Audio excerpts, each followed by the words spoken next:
Have you ever wondered why women are expected to change their surname after marriage?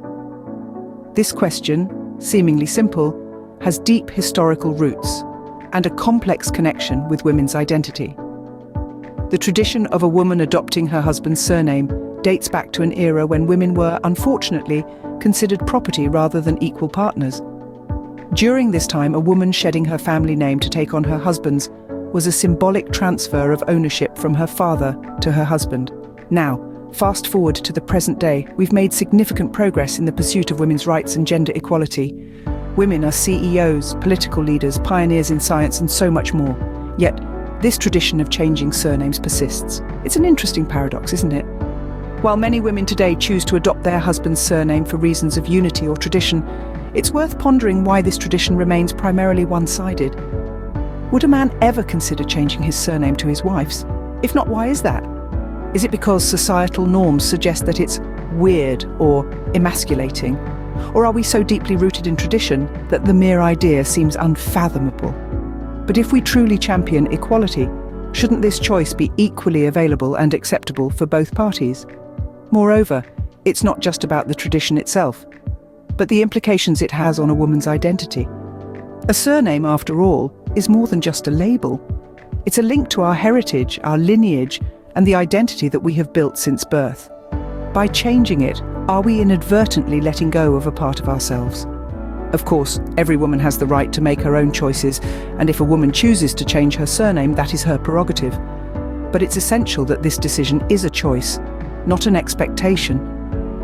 Isn't it time we question traditions that might carry remnants of an outdated mindset? After all, traditions are meant to evolve as society progresses, and maybe this is one tradition that needs re-evaluating in the light of modern ideals of equality and individual identity. Imagine having to change your name, your identity, every time you enter into a new relationship. It's like trying on a different persona, only it's not just for fun or a temporary escape. It's a decision that resonates through every facet of your life. Consider the psychological impact. Each time you sign a new name, you're subtly reminded that you've shed a part of who you are. That can take a toll on your sense of self. And then there's the practical side of things. The endless paperwork, the bureaucratic runarounds, the need to update every official document. It's a hassle, to say the least.